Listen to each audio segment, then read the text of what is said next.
Hola.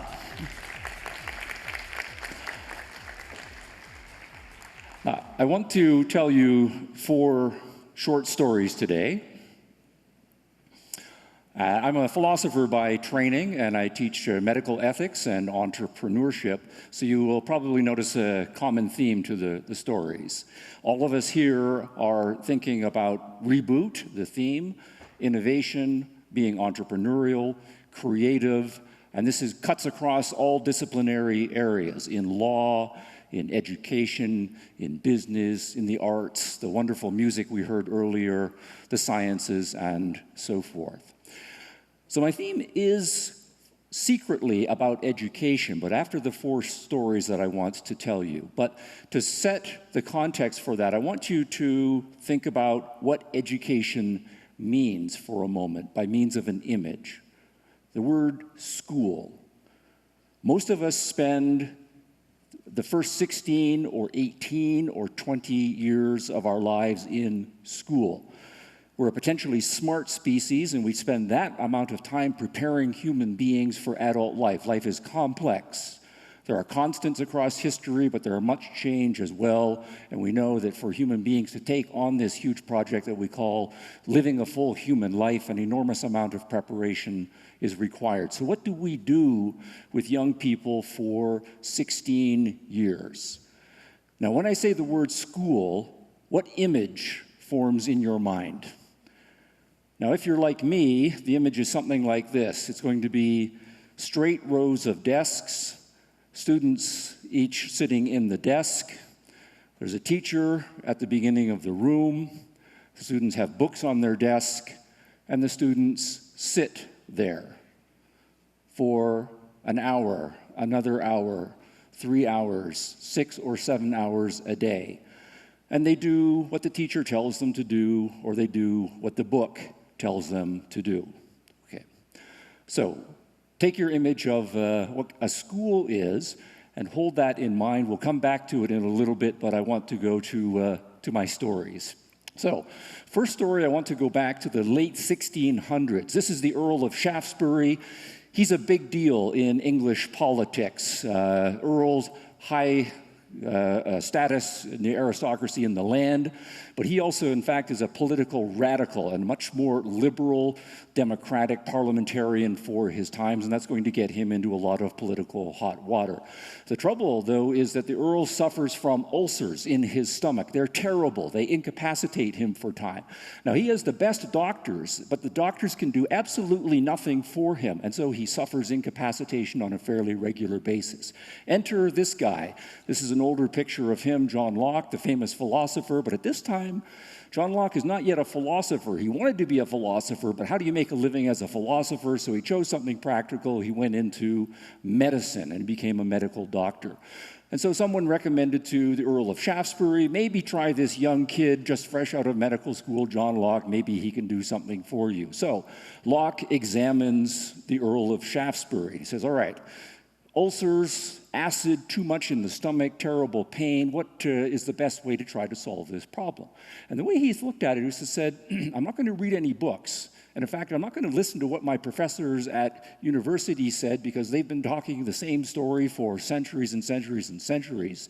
I'm going to try something new. So what, in fact, he did was to say, I'm going to insert in the Earl of Shaftesbury a spigot. Now, you probably, I don't know if you know this English word, but in a garden, when you turn your garden hose on, it's just a flange and one fluid can flow through it. So he went to a goldsmith, gold being a relatively pure metal, and had a spigot made, some rubber flanges put on either side of it. And then what he did was he went to the Earl of Shaftesbury, got him drunk, laid him out on the table, drilled a hole straight into his stomach, inserted one end of the gold flange in, tucking it inside, the outside flange just sticking out on the outside, sealing it up, giving it a gentle clean, and it worked. He survived the operation, and then anytime from then on when the Earl of Shaftesbury's ulcers were bothering him, he could step aside, take a bowl, drain out the excess acid, and he would get relief. Okay. Now that's a beautiful story, right? Partly it's a beautiful story for the direct modern engineering approach. We have a problem, throw away the books. What's going to be the new solution to this problem? It shows courage. I'm a young guy, John Locke at this point. This is the Earl of Shaftesbury, and I'm going to do this to his body. What happens if I make a mistake? What happens if this goes wrong? And then, of course, as a philosopher, I love this story because at this point, it's a success story for philosophy, because the Earl of Shaftesbury, once he recovers, says, "This is great. I love you, John Locke. You're now my family physician." And that meant, in effect, Locke could live on the Earl's estates and devote himself to philosophy and become one of the most famous philosophers of the modern world. So that's the first story. And when we think about education, the question I want to ask is, what made it possible, the mindset that John Locke had, to have this fresh approach to a problem that has plagued human beings for centuries? And it wasn't what he learned in school. Second story, going back now to the late 1400s, this is Lorenzo De Medici. Young man, but he's the third generation of the extraordinarily wealthy Florentine banking family, perhaps the richest man in the world right at this point. Also a great patron of the arts and humanistic circles. He was the one who encouraged the young Michelangelo and provided him with financial support, commissions to Raphael, and so on. In his early 40s, though, he fell ill very quickly. And again, the best physicians of his time could not do anything for Lorenzo. But they did bring in the top physicians, and the top physicians had an idea, the idea that they had read in a book based on a certain theory of medicine that had been handed down to them generation after generation. And the theory was that what Lorenzo needs for his condition is a certain potion, but the potion is going to be some liquids, but liquids mixed in with diamonds and pearls that have been ground up. Diamonds and pearls, of course, are very expensive, and they're the most excellent jewels. And the theory was that Lorenzo is the most excellent of human beings and also the richest of human beings, and so there's a natural fit between the kind of medicine, diamonds and pearls ground up, and what Lorenzo needs to restore him to his original excellent condition. So they take the diamonds, they take the pearls, they grind them up, they put them in the potion, they give them to Lorenzo, drink this. The next morning, Lorenzo is dead. Okay. Now this is a cautionary tale, right? The best medical textbooks of the time, the smart people, generation after generation, and so on. Jumping ahead now to the 1800s, 1830s to be precise, another very rich man, Nathan Rothschild, German-born, but he's living in London, and he's built up the family fortune to huge proportions. And he is 56 years old in the year 1838, 58 years old in the year 1836. He's in very good health for his condition. He likes to drink a little too much, he likes to eat a little too much, and so his doctors are cautioning him on this. But he goes to, actually his physician comes to him early in January for his annual medical checkup, and he's pronounced to be in pretty good condition for a man his age. Now, interestingly, he is 58 years old. Average life expectancy in England and in early America is in the 30s, right? White males, black females, slaves, women of all races, average life expectancy in the middle 30s or in the low 30s. So Nathan Rothschild in his late 50s, he's doing pretty good in terms of beating the curve. Now, fast forward to the spring of that year, and Nathan calls his family physicians back because he's being bothered by a boil. A boil is an abscess filled with pus, gets under the skin, very unpleasant, very painful, and I think this is euphemistically, it's said to be on his lower back. I think it really was on his buttocks, but the textbooks to keep things discreet say it's on his lower back. And so what they do is they try this, that, and the other thing. And the thing to keep in mind in part is that this is before any knowledge of germ theory. Germ theory is not going to be developed until the 1840s and on into the 50s, and it's before the development of modern antiseptic theory, which is not going to be developed until the 1850s and the 1870s. Nonetheless, he's going to get the best medical care available to anybody. He is the richest man in the world, after all. And so they poke at the abscess, they try to get the pus out, and he gets worse. They poke at it some more, a little deeper this time, they try to get the rest of the pus out, but by the middle of the summer, he is dead. And medical forensics in the 20th century goes back and says that Rothschild died of simple blood poisoning. And if he had had, this is my one show and tell for today, if he'd had about 12 of these little pills, he would have survived. And this pill is an antibiotic pill. They're very cheap. Where I live, there are drugstores on every corner, sometimes it seems, with hundreds of these pills, thousands of these pills. And the point is that now, nobody really dies of simple blood poisoning anymore because we have this available to us. And 170 or 180 years ago, the richest man in the world could not get these pills to save his life. What made it possible for us to transform the world so that pills like this are available to anybody? Basically, it doesn't matter how poor you are. If your life depends on it, you're going to get these pills, or someone is going to buy them and give them to you. And we have built up a huge infrastructure in order to be able to deliver it. And we have taken life expectancy being in the 30s from in the 1800s, and more than doubled that by the time we got it to the early 1900s, and now it steadily increases until, if you're in England or in America, North America anyways, Latin America is a little lower on these numbers here. Life expectancy for women is in the low 80s, and for men it's in the high 70s. What creativity and ingenuity and problem solving enabled us to do all of that? Fast forward just 10 more years. This is the University of Vienna Hospital, one of the cutting-edge medical institutions in the world as we get further into the 19th century. Germany is joining England and Scotland and France as the leading scientific, particularly medical nations of the world. In the 1840s, though, something terrible is happening at the University of Vienna Medical Hospital. And more specifically, it's happening in the maternity wards where women come to give birth. And the medical hospital at Vienna actually has 2 maternity wards.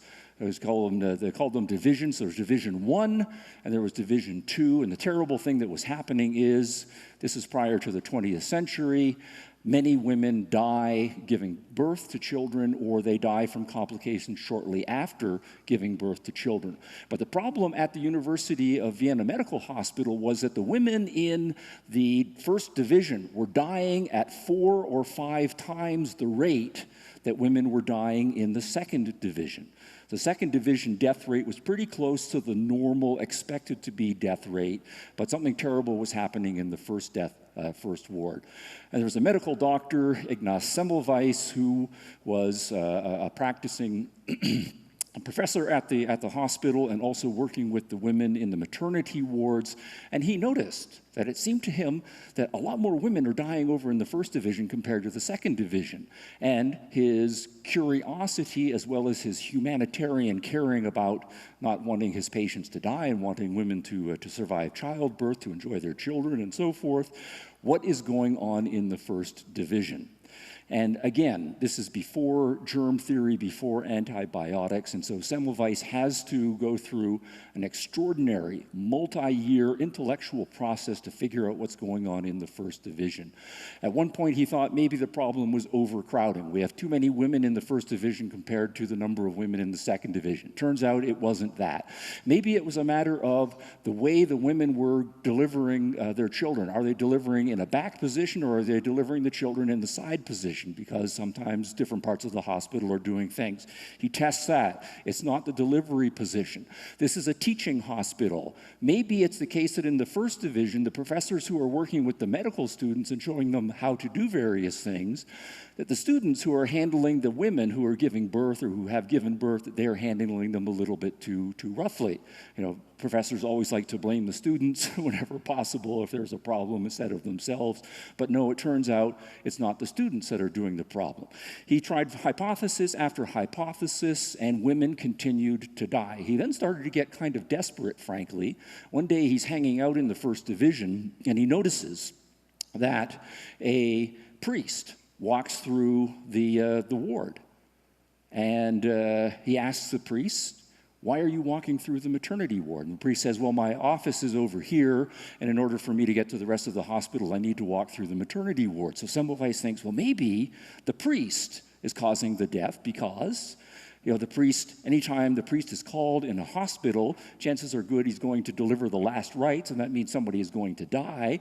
And this is psychologically stressing to the women who are giving birth, and they've gone through all of this trauma, and they're exhausted and so forth, and it's the thing that's just setting them over the edge. So he asks the priest, "Can you not go through the first division? Can you go the long way around?" And the priest is a good guy, and he does that. But unfortunately, women continue to die at the same rate in the first ward. It's not the priest.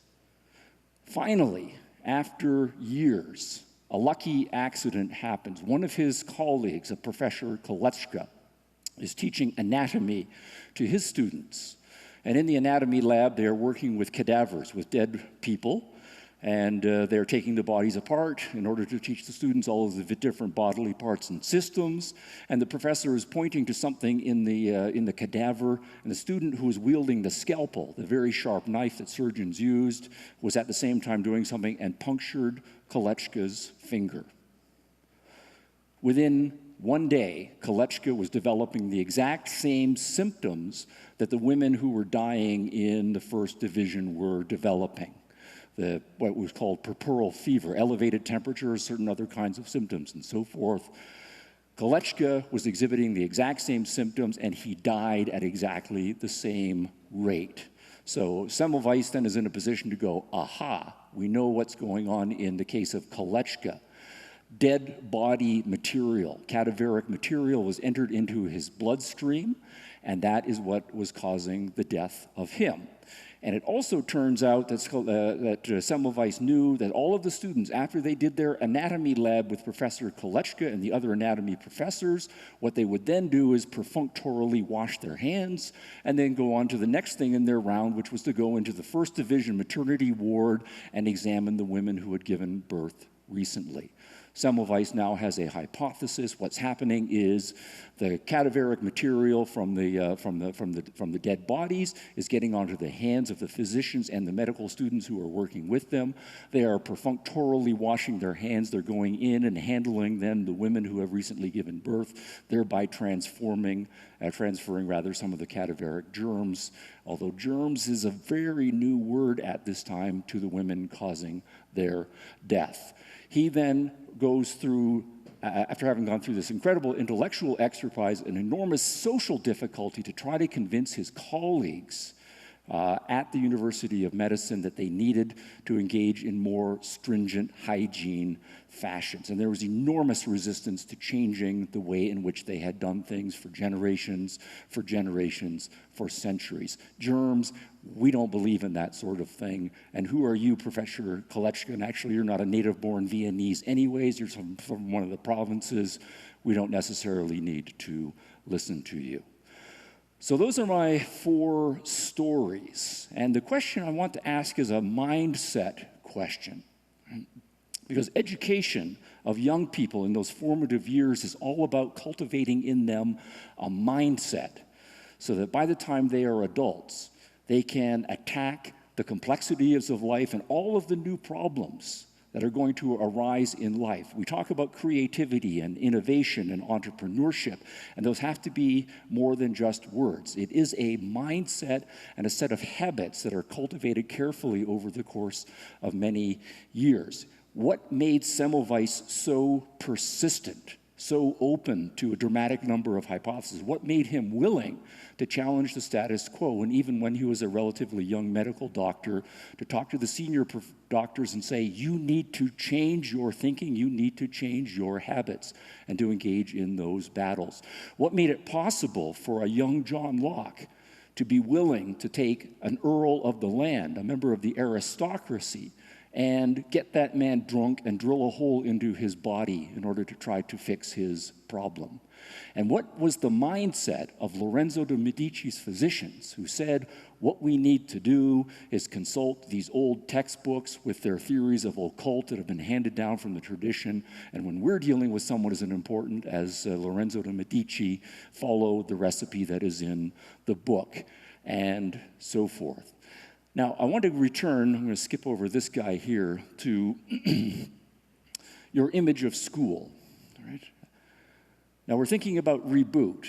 We're thinking about education. If we think about students sitting in rows, and the expectation is that you are going to sit there, and if you want to go to the bathroom, for example, you need to raise your hand and ask permission. That, year after year, develops a mindset. If I want to do something, I need to ask permission. What is the mindset that gets cultivated if we say all of the students are going to do the same thing, the same way, at the same time? Instead of saying, here are some interesting issues and here are some interesting problems, how do you think experimentally that you might try this problem, and we're going to have a dozen different ways of approaching the problem being tried by the young students? That's a mindset, year after year, of everybody doing the same thing. If the mindset is the teacher has the answers, of course, sometimes that's true. Teachers know a lot of stuff. But if the mindset is going to be the teacher has all of the answers, and your job is to listen to the teacher and give the teacher back on the test what the teacher told you. Or the textbook authors have all of the answers, and perhaps the answers are in the back of the book. They're already discovered, and if you want to know what the answer is, you consult the experts. Year after year of that as a mental habit. If we know from business, from art, from science, that failure is built into the process. Experimentation is a trial and error process. Lots of trials, lots of errors.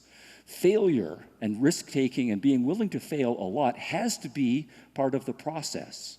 But if we say, the test is coming, and I've given you the answers, and you had better know those answers, and you had better not fail.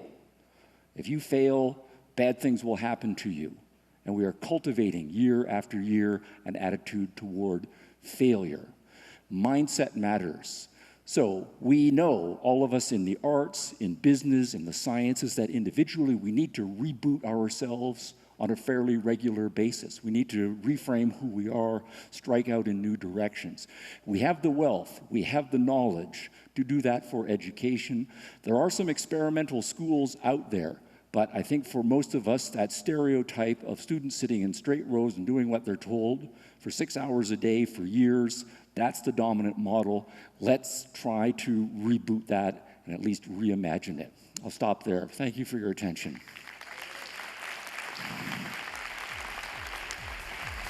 Okay.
Hello, ladies and gentlemen. It's long greetings from Shanghai to your wonderful conference of brilliant minds in the city of Puebla. Even though I have not had an opportunity to visit this beautiful city, and I'm very familiar with the original house of music in Vienna, who is also the partner of my International Music Foundation. My foundation, as well as my wonderful friend Simon of the House of the Music in Vienna and in Puebla, follow a very similar goal, which is we want to raise the children's awareness for music. We want to encourage them to play an instrument and engage on many different levels with music. We want our children to experience and explore in a playful yet educational way. This year, we will celebrate the anniversary of Beethoven. He was born on December 16th, 250 years ago. I wish you a beautiful and inspiring conference and lots of love from Shanghai, from Lang Lang.